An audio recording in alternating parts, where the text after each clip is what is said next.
ఒక వీడియో ఎక్కువగా వైరల్ అవుతూ ఉంది. ఛత్తీస్గఢ్లో అనేక లక్షలాది మంది క్రైస్తవులు రోడ్ల మీదకి వచ్చి నినాదాలు చేస్తున్నారు. హల్లెలూయా, జీసస్ అని మాటలు పలుకుతూ ముఖ్యమంత్రి ఇంటిని వారు చుట్టుముట్టి మాకు న్యాయం జరగాలి, వీ వాంట్ జస్టిస్ అని అనేక మంది నినాదాలు చేస్తూ ఉన్నారు. నిజమేనండి, ఎంతకాలం సహిస్తారు? క్రైస్తవుల మీద భయంకరమైన దాడులు రోజు రోజుకి పెరిగిపోతూ ఉన్నాయి. నార్త్ ఇండియాలో ఎటువంటి పరిస్థితి అయితే ఉందో సౌత్ ఇండియా కూడా అటువంటి పరిస్థితి దాపరిస్తూ ఉన్నప్పుడు ఛత్తీస్గఢ్ క్రైస్తవులు చూశారు రోడ్ల మీదకి వచ్చి నినాదాలు చేస్తున్నారు, మాకు న్యాయం కావాలి. ముఖ్యమంత్రి దగ్గరికి వెళ్ళారు, మిమ్మల్ని మీరు గెలిపించుకుంది ఎందుకంటే మీరు సమన్యాయం చేస్తారని, అన్ని మతాల వారిని సమానంగా చూస్తారని ఉద్దేశంతో మిమ్మల్ని గెలిపించుకుంటే ఈరోజు న్యాయం జరిగించకుండా మీరు పక్షపాత వైఖరి వహిస్తున్నారని క్రైస్తవులందరూ కూడా నినాదాలు చేస్తున్నారు. ఆలోచన చేయండి, ఛత్తీస్గఢ్లో చాలా భయంకరమైన సంఘటనలు జరుగుతున్నాయి. అనేక మంది దైవజనుల్ని హింసిస్తున్నారు, అనేక మందిరాలను కాల్చేస్తున్నారు, అనేక మంది క్రైస్తవ స్త్రీలని పాడు చేస్తూ వారు ఉన్మాదాన్ని వారు చాటి చెప్పుకుంటూ ఉన్నారు. నేను అందరినీ అంటలేదు, కానీ అనేక మంది మతోన్మాదులు ఏదో లబ్ధి కొరకు, రాజకీయ లబ్ధి కొరకు, ఆర్థికమైన లబ్ధి కొరకు అనేక మంది క్రైస్తవుని హింసించి కొంతమంది దృష్టిలో హీరోలు అవ్వాలన్న ఉద్దేశంతో ఈ కార్యాలు చేస్తూ ఉన్నారు. దేవుడు చూస్తున్నాడండి, ఆయన ఖచ్చితంగా న్యాయం జరిగిస్తాడు. ఆయన ఏ ఒక్కరిని కూడా విడిచిపెట్టడు. మనుషుడా, నువ్వు ఏ విత్తనాన్ని విత్తావో ఆ పంటను కోస్తావు. ఒకవేళ క్రైస్తవులు మౌనంగా ఉండొచ్చు, కొన్నిసార్లు నినాదాలు చేయొచ్చు, కానీ వారు వెనకాలన్నటువంటి దేవాదేవుడు సర్వశక్తిమంతుడు. వారు వెనకాలన్నటువంటి దేవాదేవుడు ఆకాశము అందులో సమస్తాన్ని సృష్టికర్త, ప్రజలకు న్యాయాన్ని జరిగిస్తాడు. నిజంగా ఆ పరిస్థితులు మనం చూస్తూ ఉన్నప్పుడు నార్త్ ఇండియాలో అనేకమైనటువంటి దాడులు జరుగుతూ ఉన్నాయి. మణిపూర్లో దాడులు మనందరికీ కూడా మన కళ్ళ ముందే కదలాడుతూ ఉన్నాయి. అస్సాంలో జరుగుతున్న దాడులు, ఉత్తరప్రదేశ్లో జరుగుతున్న దాడులు, ఆ తర్వాత గుజరాత్లో జరుగుతున్న దాడులు, ఎస్పెషల్లీ క్రైస్తవులు, మహమ్మదీలు, మైనారిటీస్గా పిలువబడుతున్నటువంటి వారికి భారతదేశం అసలు ఈ దేశం వీరిది కాదన్నట్టుగా కొంతమంది మతఛాందస్వాదులు, మతోన్మాదులు రెచ్చిపోతున్నారు. దేవుడు ఖచ్చితంగా వారికి తీర్పును విధిస్తాడు. దేవుడు ఖచ్చితంగా వారికి గుణపాఠాన్ని చెప్తాడని భావిస్తున్నాను. భారతదేశంలో మునుపెప్పుడు లేనటువంటి రీతిలో ఈ మత ఘర్షణలు, మాటలో చెప్పాలంటే క్రైస్తవుల మీద దాడులు, ఆ తర్వాత వారి వస్త్రధారణపై ఆంక్షలు, ఇలా చెప్పుకుంటూ పోతే క్రైస్తవులను ఎలాగైనా అణిచివేయాలి, రాజ్యాంగాన్ని మార్చేయాలి. నిజంగా క్రైస్తవులకి, మహమ్మదీలకి ఏమంటే ఓటు హక్కు తీసేయాలని ఎన్నో ప్రయత్నాలు చేస్తున్నారు. వారి వల్ల కాదు. ఆలోచన చేయండి, దేవాదేవుడు భారతదేశంలో అద్భుత రీతిగా కదలాడుతూ ఉన్నాడు. సువార్త రోజు రోజుకి పెరుగుతూ ఉంది. అనేక మంది సత్యాన్ని తెలుసుకుంటున్నారు. క్రైస్తవులు కూడా ముందుకు వస్తున్నారు. చాలా హ్యాపీ థింగ్ ఏంటంటే ఇదివరకు క్రైస్తవులందరూ కూడా వెనకాల దాక్కునేటువంటి వారు. మాటలో చెప్పాలంటే వారు నినాదాలు చేసేటువంటి వారు కాదు. కానీ ఛత్తీస్గఢ్లో అనేక మంది క్రైస్తవులు ముందుకు వచ్చి ముఖ్యమంత్రి ఇంటిని చుట్టుముట్టి మాకు న్యాయం కావాలని, న్యాయం కోసం పోరాటం అనేది చాలా శుభ పరిణామం. మనం కూడా న్యాయం కోసం పోరాటంలో తప్పేం లేదండి. రాజ్యాంగం మనకు హక్కులు ఇచ్చింది, మత స్వాతంత్ర హక్కు ఇచ్చింది, మత స్వాతంత్ర హక్కు ఇచ్చింది, భావ ప్రకటన స్వేచ్ఛ ఇచ్చింది. భారతదేశం అనే సెక్యులర్ నేషన్, ఇది లౌకిక రాజ్యం అండి. ఎవరు ఏ మతాన్ని స్వీకరించవచ్చు. అన్ని మతాలకి కూడా భారతదేశంలో సమానమైన హక్కులు ఉన్నాయి. హిందూయిజం అనేటువంటిది ఎక్కువ మంది ప్రజలు ఉండొచ్చు, కానీ తక్కువ ఉన్న మైనారిటీస్ కూడా ఎక్కువ హక్కులు భారత రాజ్యాంగం కల్పించింది. అందుని బట్టి మీరందరూ కూడా ప్రార్థన చేయండి. ఇంకా మత ఘర్షణలు, మత దాడులు ఆపబడాలి. దేవుడు ఒక చక్కటి పరిపాలన అందించాలని అందరూ ప్రార్థన చేయండి. మనం ప్రార్థన చేస్తే దేవుడు కార్యం చేస్తాడు. ఎస్తేరు ప్రార్థన చేసిందండి. తన జాతి ప్రజలు, యూదా జాతి మీదకి భయంకరమైనటువంటి శోధన వచ్చింది. ఇలాగే దాడులు జరుగుతూ ఉన్నారు. ప్రతి ఒక్కరూ దాడి చేస్తూ ఉన్నాడు. యూదా జాతినే ఆ దేశం నుంచి బయటికి వెళ్ళగొట్టాలని హామాన్ అనేటువంటి వాడు భయంకరమైనటువంటి పన్నాగాన్ని పన్నాడండి. యూదా జాతే ఉండకూడదు అని చెప్పి ఎన్నో ప్రయత్నాలు చేశాడు.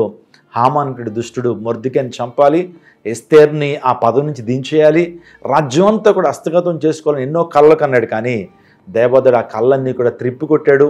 వాడు ఏ ఉరికమ్మన్నైతే మొర్దెకై కోసం తవ్వాడు, అదే ఉరికమ్మలో వాడు నాశనం అవుతాడు.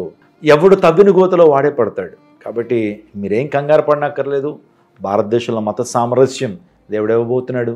దేవాదేవుడు అందరిలో కూడా ఆలోచన చేస్తున్నారండి. చాలామంది హైందువులు ఆలోచన చేస్తున్నారు, ఏంటి గవర్నమెంట్ చేస్తున్నటువంటి ఈ అక్రమాలు ఏంటి, ఎందుకు క్రైస్తవులు ఏ హాని చేస్తున్నారండి? క్రైస్తవులు భారతదేశానికి ఉపయోగకరంగానే ఉన్నారు, మేలుకరంగానే ఉన్నారు. క్రైస్తవ మిషనరీలు రావటం ద్వారా భారతదేశంలో అనేక హాస్పిటల్స్ వెలిసాయి, అనేక కళాశాలలు వెలిసాయి, అనేక స్కూల్స్ వెలిసాయి, అనేకమైనటువంటి రీహాబిలిటేషన్ సెంటర్స్ క్రైస్తవ సంస్థల ద్వారా నడిపించబడతా ఉన్నాయి. క్రైస్తవ్యం భారతదేశానికి ఎంతో మేలు చేసింది. ఇంకో క్రైస్తవులు భారతదేశ స్వాతంత్ర సమరయోధుల్లో కూడా స్వాతంత్ర సమరయోధులుగా ఉన్నటువంటి చాలామంది వ్యక్తులు క్రైస్తవులే. ఈరోజున క్రైస్తవ్యం భారతదేశానికి ఎంతో మేలు చేస్తుందండి. సతీ సహగం సాంఘిక దురాచారం రూపుమాపింది ఒక క్రైస్తవ మిషనరీ. బాల్య వివాహాన్ని రూపుమాపింది ఒక క్రైస్తవ మిషనరీయే.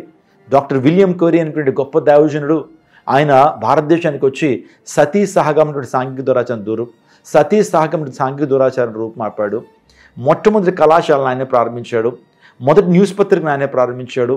ప్రింటింగ్ ప్రెస్ను ఆయనే భారతదేశానికి పరిచయం చేశాడు. అనేకమైన వేదాలను, ఉపనిషత్తులను, ఆ తర్వాత పురాణాలని అనేక భాషల్లోకి, సంస్కృత భాషల నుంచి అనేక భాషల్లో తర్జుమా చేయించి వాటిని పుస్తక రూపంలో తీసుకొచ్చినటువంటి వాడు క్రైస్తవుడు విలియం కేరీ. అందుని బట్టి క్రైస్తవ్యం భారతదేశానికి మేలు చేసిందే తప్పించి ఏనాడు కీడు తలపట్లేదు. భారతదేశం కోసం ప్రార్థన చేసేటువంటి వారు క్రైస్తవులు, భారతదేశం అభివృద్ధి కొరకు ప్రార్థన చేసేటువంటి వారు క్రైస్తవులు. మా గ్రంథం చెప్తా ఉంది, దేవుని వాక్యము, మీ అధికారుల కొరకు, మిమ్మల్ని పరిపాలిస్తున్న రాజుల కొరకు ప్రార్థించండి.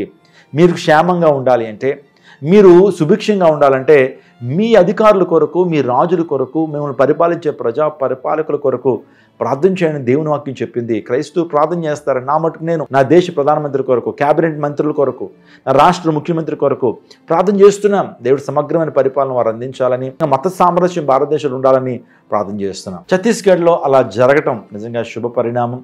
అనేక మంది రోడ్ల మీదకి వచ్చి నిలదీస్తున్నారు. ఖచ్చితంగా గవర్నమెంట్ యాక్షన్ తీసుకోవాలని నేను కూడా భావిస్తున్నాను. ఇంకెక్కడా కూడా ఈ యొక్క మత ఘర్షణలు తలెత్తకుండా, క్రైస్తవుల మీద దాడులు చేయకుండా, చర్చిల మీద దాడులు చేయకుండా ఉండాలని నేను మనసారా కోరుకుంటున్నాను. సో ఎప్పుడైతే నార్త్ ఇండియా నుంచి సౌత్ ఇండియాకు కూడా ఈ యొక్క నినాదాలు, భయంకరమైన మత ఛాందస్వాదం తీసుకురావాలని అనేక మంది ప్రయత్నం చేస్తున్నారు. కాబట్టి సంగమా, మనందరం కూడా మేల్కొందాం, ప్రార్థన చేద్దాం. ప్రార్థనకు అసాధ్యమైనది లేదు. ఉపవాస ప్రార్థన ద్వారా గొప్ప అద్భుతాలు జరుగుతాయి. ఎస్తేరు చేసినటువంటి కార్యం ఏంటి తెలుసా? తనతో పాటుగా తన పనికత్తులందరినీ కూడా సమకూర్చి నిజంగా ఉపవాస దినాన్ని ప్రకటించి ఉపవాస ప్రార్థన చేసినప్పుడు దేవాదేవుడు ఆ శోధ నుంచి వారిని విడిపించి గొప్ప జయ జీవితాన్ని, ఘన విజయాన్ని యూదులకి దేవుడు ప్రసాదించాడు. ఈరోజు మనం కూడా క్రైస్తవులందరూ కూడా ప్రార్థన చేద్దాం. ఈ యొక్క ఉపవాస ప్రార్థనలో మనందరూ కూడా జ్ఞాపకం చేసుకుందాం. భారతదేశంలో ఈ దాడులు అనేవి అణిచివేయబడాలని, దేవాదేవుడు తన స్వార్థకు ఆటంకం కలగకుండా దేవుడు గొప్ప ద్వారాలు తెరవాలని మీరందరూ ప్రార్థన చేయండి. ఆ విషయం గురించి స్పందించాలనుకున్నాను. సో ఛత్తీస్గఢ్లో, రేపొద్దున ఆంధ్రప్రదేశ్లో గొడవలు రావచ్చు, తమిళనాడులో గొడవలు రావచ్చు, హైదరాబాద్లో అనేక మంది క్రైస్తవ బోధకుల్ని హింసిస్తున్నారు. సువార్త కోసం వెళ్ళినటువంటి వారిని ఆపి, ఎవరు మీకు ఇచ్చారు ఈ రైటు, ఎవరిచ్చారు ఈ హక్కు, ఎవరిచ్చారు ఈ యొక్క అధికారం, మీకు ఎవరిచ్చారు? సో ఇండియన్ కాన్స్టిట్యూషన్ ఇచ్చిందా అని మాట్లాడుతున్నటువంటి వ్యక్తులతో నేను మాట్లాడుతున్నాను. ఈ రోజున అడగడానికి మీకు ఎవరిచ్చారు హక్కు? భారతదేశం ప్రతి ఒక్కరికి, భారతదేశ పౌరుడికి ప్రతి ఒక్కరికి కూడా మత స్వాతంత్రం హక్కు ఇచ్చింది, భావ ప్రకటన స్వేచ్ఛ ఇచ్చింది. కాబట్టి ఎవరైనా ఏ మతానన్నా ప్రకటించుకోవచ్చు. సో ఏ మతానన్నా సరే స్వీకరించవచ్చు, ఏ దేవునన్నా అంగీకరించవచ్చు. అంతేగాని దానికి బలవంతం పెట్టేటువంటిది ఏమీ లేదనే విషయాన్ని జ్ఞాపకం చేస్తున్నాను. అందరూ ప్రార్థన చేద్దాం. ఎస్తేరు ప్రార్థన చేసింది, అద్భుతాన్ని పొందుకుంది. నిజంగా నెహెమ్యా ప్రార్థన చేశాడు, ఉపవాస ప్రార్థన చేశాడు.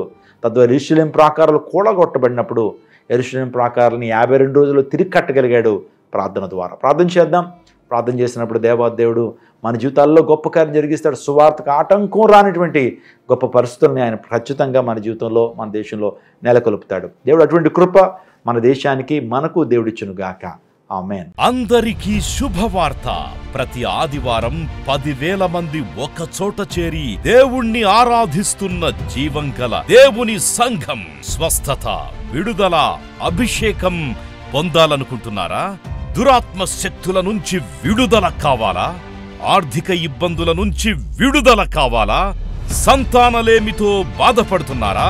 కుటుంబ సంక్షేమం కొరకు ప్రత్యేక ప్రార్థనలు కోరుకుంటున్నారా? శాంతి లేక ఆత్మహత్య చేసుకోవాలనుకుంటున్నారా? నిజమైన ఖచ్చితమైన వాక్యం చేత బలపడాలని ఆశిస్తున్నట్టయితే రండి. క్రైస్ట్ టెంపుల్ మీ కొరకే.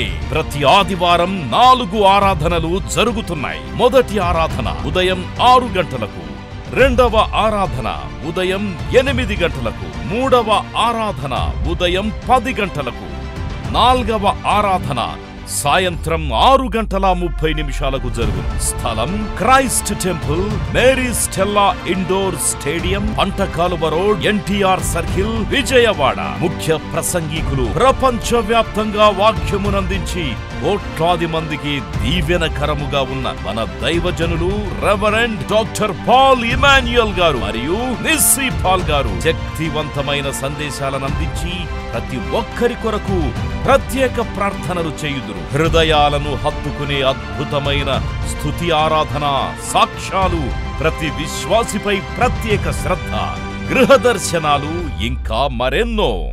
ప్రతి ఆరాధనలో వేల మంది ప్రజలు పాల్గొంటూ ఆత్మీయముగా బలపడుచున్నారు. పాటలు, ఆరాధన, వర్తమానముల ద్వారా దేవుని ఆత్మీయ కార్యములు అనేకులు పొందుకుంటున్నారు. విజయవాడ చుట్టుపక్కల ప్రాంతాల నుంచే కాక వందల కిలోమీటర్ల దూరం నుంచి ప్రజలు వచ్చి ఆత్మీయ మేలులు పొందుచున్నారు.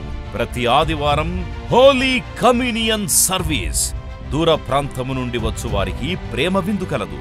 కుటుంబాలతో రండి. దేవుడిచ్చే గొప్ప రక్షణ, స్వస్థత, అభిషేకాన్ని పొందుకొనండి.